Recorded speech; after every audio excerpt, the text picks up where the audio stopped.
What if I told you a fan tried to fix Geddy Lee's own bass, and he was dead serious about it?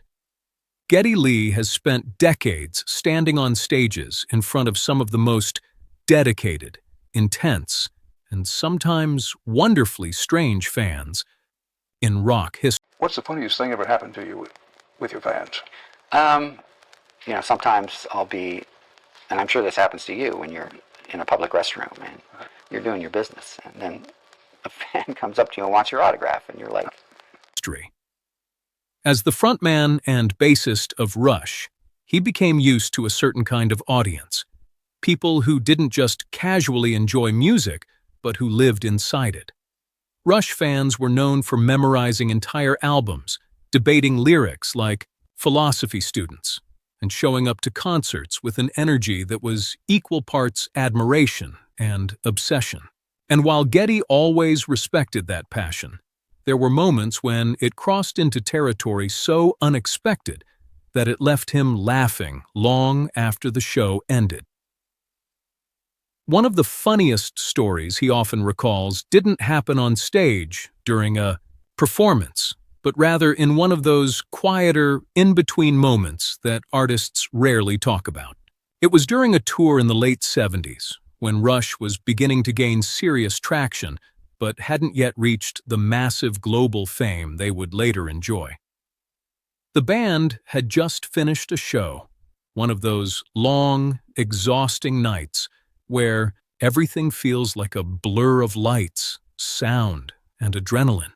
Backstage, Geddy was trying to unwind, still half in performance mode, when a member of the crew approached him with a slightly confused expression.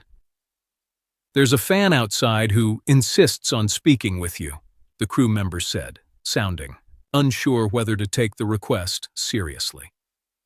Geddy, still buzzing from the concert, shrugged and agreed. It wasn't unusual for fans to hang around after shows, hoping for a quick interaction or autograph. But what he walked into was something entirely different. Outside, near the tour bus, stood a man holding what looked like a large, carefully wrapped package. He wasn't shouting or acting overly excited. In fact, he seemed unusually calm, almost ceremonial in the way he stood there, waiting. When Geddy approached, the fan greeted him with a kind of reverence that immediately caught him off guard. "I've been waiting for this moment," the man said, his voice steady but intense. "I've brought you something important." Now, Geddy had received plenty of gifts before: records, letters, drawings, even the occasional homemade item. But there was something about this situation that felt different. The fan slowly handed over the package, watching closely as Geddy began to unwrap it. Inside was not a typical fan gift. It was a meticulously crafted, life-sized replica of Geddy's bass guitar, made entirely out of wood, but carved and painted with incredible detail. Every knob, every string, every subtle curve had been recreated with almost obsessive precision. It was both impressive and slightly surreal. For a moment, Geddy didn't know what to say.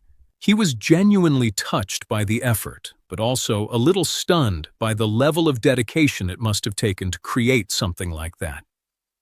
Before he could fully process it, the fan leaned in slightly and said something that made the moment unforgettable. "I didn't just make it to look like your bass," the fan explained. "I studied every live performance I could find. I analyzed your hand movements. I measured proportions based on photos. This is the exact instrument you should be playing." That last sentence hit Geddy in a way that was both hilarious and oddly flattering. Here was someone who had spent countless hours not just admiring his work, but trying to improve upon it in their own mind. It wasn't criticism in a negative sense. It was more like a deeply personal interpretation of what Rush meant to them. Geddy, trying to keep a straight face, thanked the fan sincerely. He even joked, So you're saying I've been doing it wrong all this time? The fan didn't laugh. Instead, he nodded seriously, as if this was a genuine correction that needed to be acknowledged.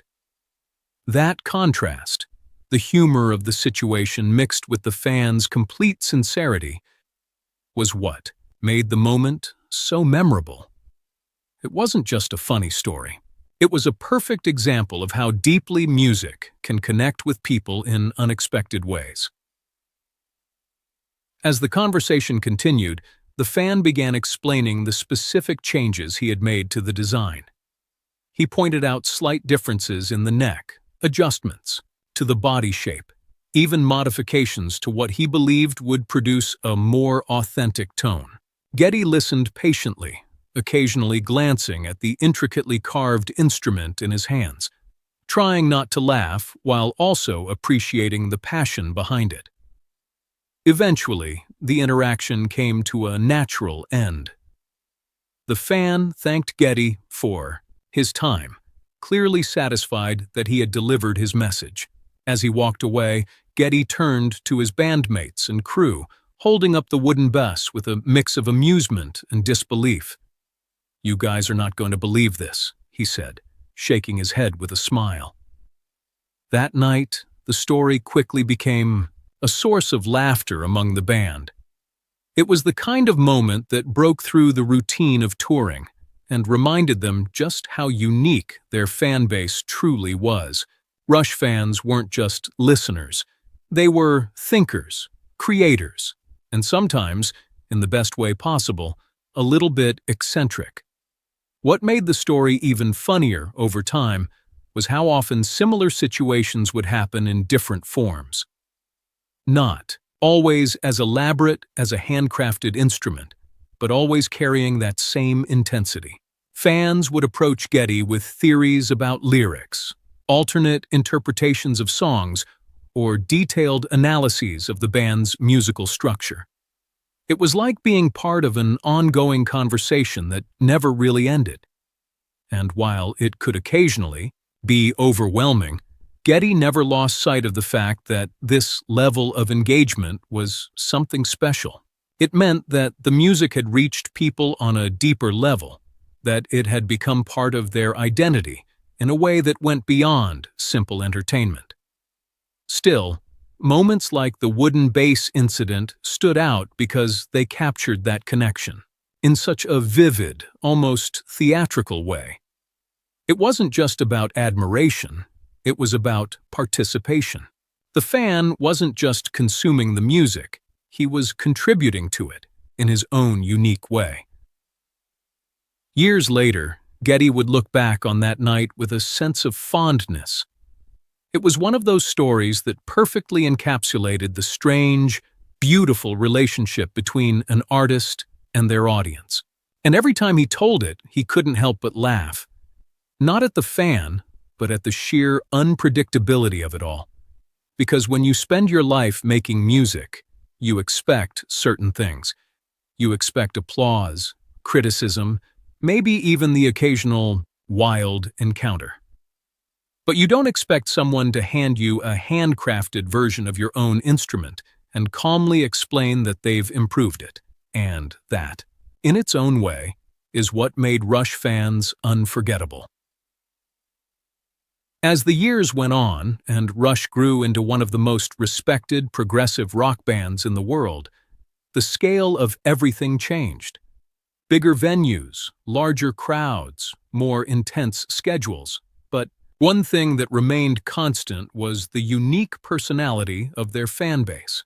If anything, it only became more pronounced.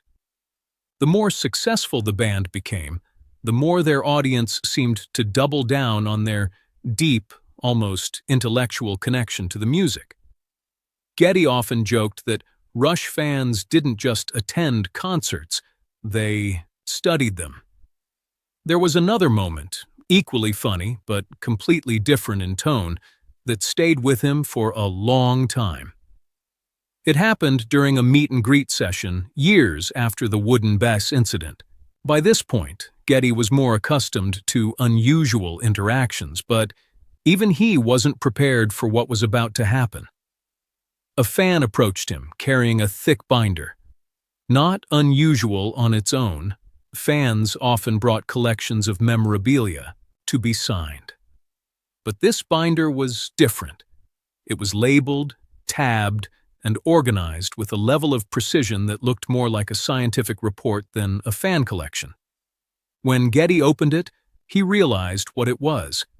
It was a complete, handwritten analysis of Rush's entire discography. Page after page, detailed song structures, lyrical themes, time signatures, and even emotional interpretations of specific performances. The fan had broken down each album like a researcher dissecting a complex theory. There were charts, diagrams, and notes in the margins that suggested years of work. At first, Geddy was impressed. Then he started flipping through more pages. "That's everything," he said, half laughing, half amazed.